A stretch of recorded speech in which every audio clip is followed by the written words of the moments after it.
Greetings and salutations, loyal viewers of this channel. My name is Sean, and today I want to give you guys a crucial update on a story that we covered earlier in the week that was uncovered by the Daily Wire. If you guys will recall, they ended up obtaining text messages and inside logs that showed that a supervisor in the relief effort for the hurricanes was informing people on the ground to not go to houses that advertise Donald Trump via yard sign or via flag, and now this person has come forward, done an interview with Roland Martin, and has given her side of the story. And I think it's fascinating for a number of reasons, because there is broader implication for FEMA as a whole, and essentially her argument is she did nothing wrong, she followed procedures, but now that people have found out about those procedures, she is being thrown under the bus, she is the sacrificial lamb. Now we're going to get into this, but before we do, I want to thank everybody who supports this channel via actualjusticewarrior.com/join. Give me the money. Give me the money, okay? MAGA folks saying this is shameful and despicable. You've had FEMA apologizing for this. Well, Marnie Washington says the homes were skipped due to political hostility aimed at the workers. And you remember, in North Carolina, some federal FEMA workers were met with guns from folks in that particular state. Marnie Washington, who is that employee who was fired, joins us now from California for this exclusive interview. So to be clear, I am very unsurprised that Roland Martin, of all people, was the person who decided to platform this woman, let her tell her side of the story, and of course he was completely on this person's side. And now we've talked about Roland Martin on this channel a couple of times. Notoriously, he got conned, tricked, made a fool of by the corrupt super mayor, who we've covered way too often on this channel, or not often enough, depending on your perspective. So when it was revealed that it was a black woman who is behind this alleged impropriety, to me, this seems like a natural fit, because Roland Martin hates Trump supporters and will defend black people no matter what they do, even if it's incredibly criminal. However, the other thing that didn't surprise me, because I actually told you this was the explanation they were going to go with in the first place, is the explanation that she gave. So let me just play you what I said in my previous video would be the defense for this person, why I thought that was the case, and then I will cut to her saying that. So if you guys want to know how I know the eventual explanation for this is going to be, oh look, the supervisor wasn't politically motivated, this just happened to be about safety, it's by the fact that this directive of not going to homes that advertise Trump is in the middle of a directive or a list of directives that all talk about safety and making sure that you're healthy. Avoid the high salt, high caffeine diet, make sure you hydrate, drink a lot of water. Coconut water is great for your electrolytes. Bring a towel with you. Of course, don't go anywhere alone. Remember to de-escalate situations, and also avoid homes that advertise Donald Trump. And the reason they're going to say that this is acceptable is because they're going to blame the evil orange man for ginning up hysteria, thus making these people a higher risk for violence. Therefore, they need to be denied the right to emergency services by FEMA. So right there, you see me days ago when I did a video on this particular story based on the Daily Wire article,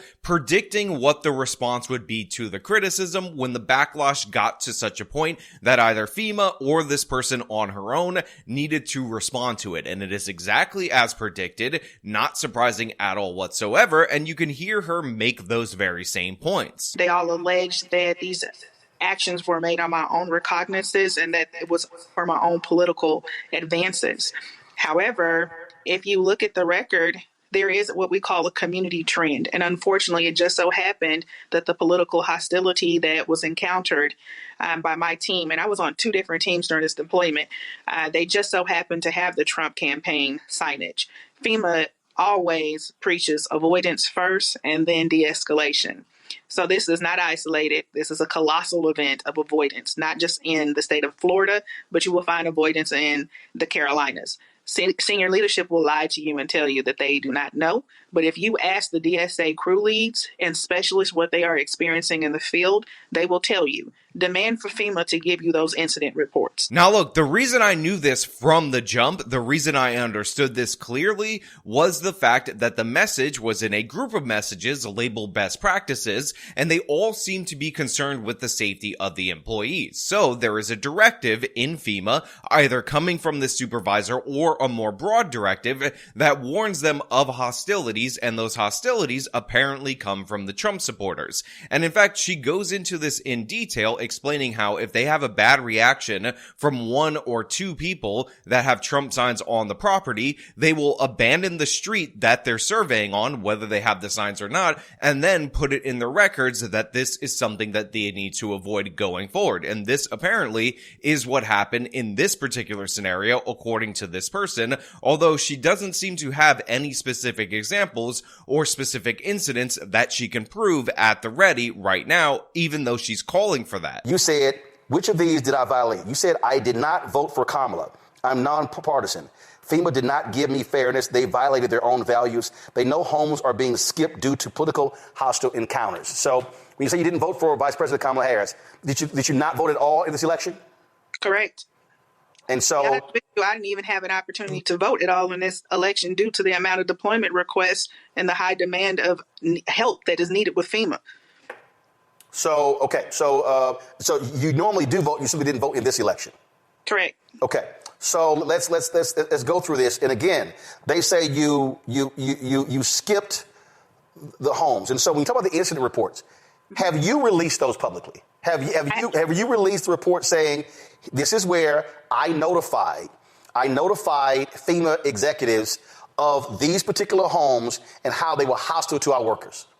So I have not relinquished any reports. And any time that we relinquish reports, we do not state specific homes due to PII.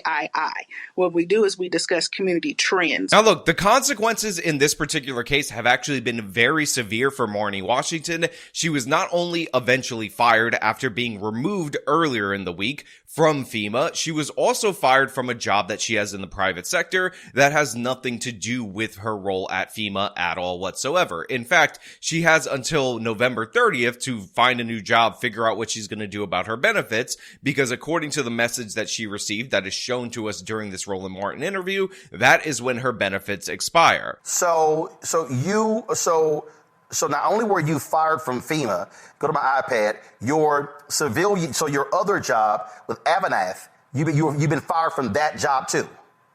They actually did that in writing, yes. Now, they also show emails that she received that are of a harassing nature. She's claiming that FEMA aided in the doxing of her because when her full name got out there, she had information on LinkedIn that was public that people are taking advantage of. But to be clear, those claims and those issues, I'm going to put in a separate bucket from what I want to talk about for the rest of this video, because while I don't encourage harassing this woman or getting her fired from her regular ordinary job, I understand why people are angry. However, I think it's important that anger is directed at the appropriate places rather than the inappropriate places, because you have a lot of people that were doing these surveying things that were listening to the directives that they were given by FEMA. These are the people who ended up informing the public, went to Daily Wire, showed the evidence that this was occurring, and all of this appears to be getting pinned on Marnie Washington. However, she makes it absolutely clear, and you can't have it both ways in my opinion, that she was only relaying a directive that she was getting from the higher-ups in FEMA,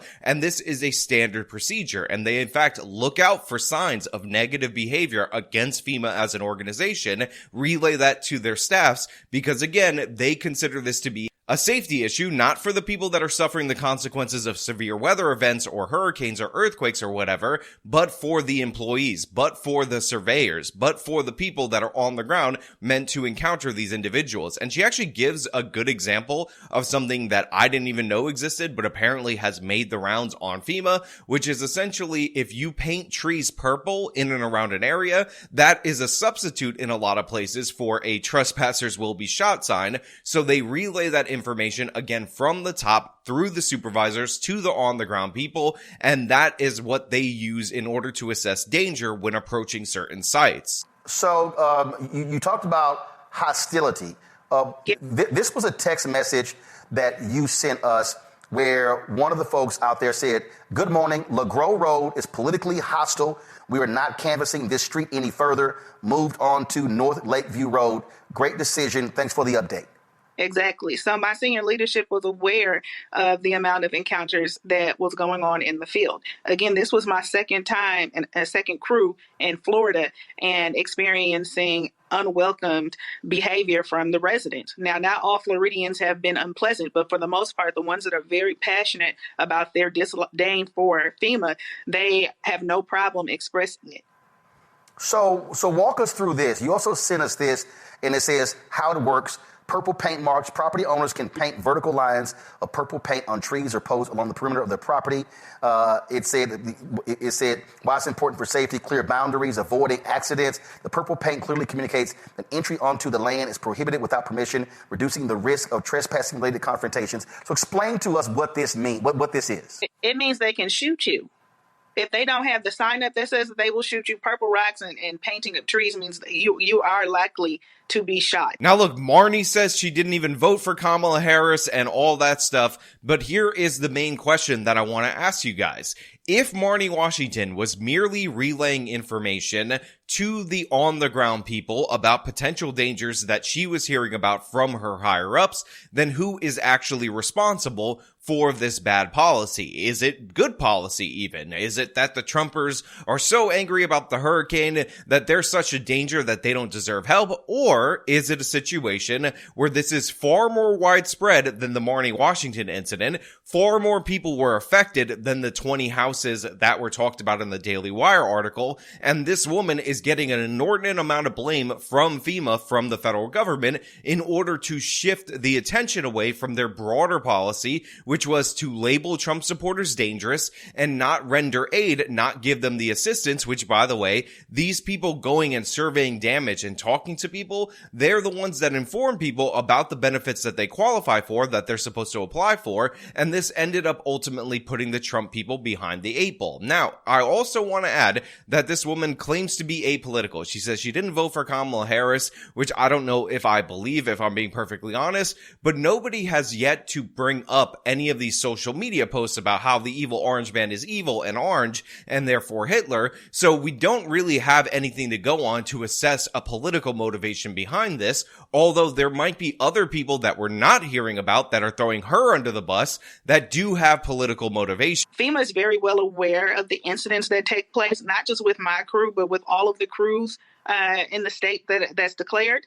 And instead of just saying, hey, this is how we're going to mitigate it to protect our people, they decided to fire me and make sure Donald Trump knows that they are loyal to him because they fear retribution. Now, for some reason, people got mad at me in my previous video when I said, I hope that this was only contained to this low level, that it only negatively impacted 20 people, and it wasn't a broader, more widespread problem. And people would comment saying, of course it's more widespread, but the facts are what they are, which is we don't have proof of that yet at this moment. However, now we have somebody in a position, albeit this would be a self-serving position, in Marnie Washington, who is saying that she was not operating outside the normal standard practices as laid out by FEMA, doing what everybody else was doing, not just in Florida, but in North Carolina and all these other hurricane-affected regions. So now, suddenly, this woman who is labeled a perpetrator, in my opinion, might actually be a whistleblower,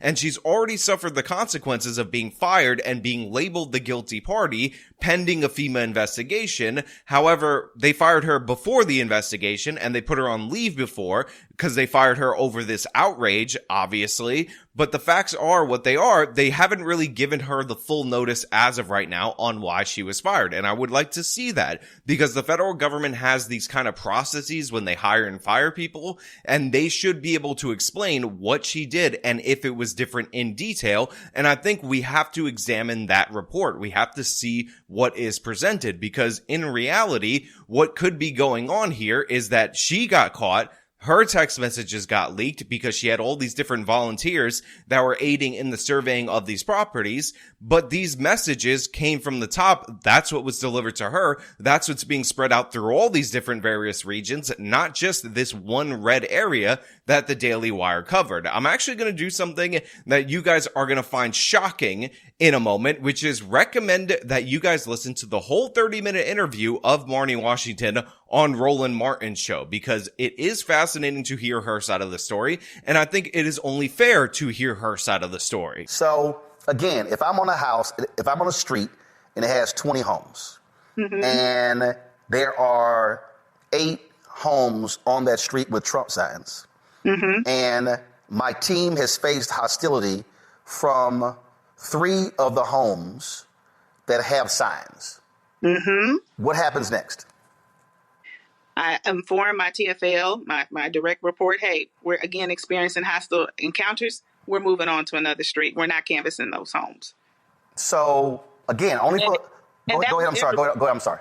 And that's the directive, too. Like, honestly, he has called me multiple times and says, your job is to keep the team safe. I'm sorry, when you say he, who's he? Oh, Chad Hershey. Okay, who's Chad Hershey?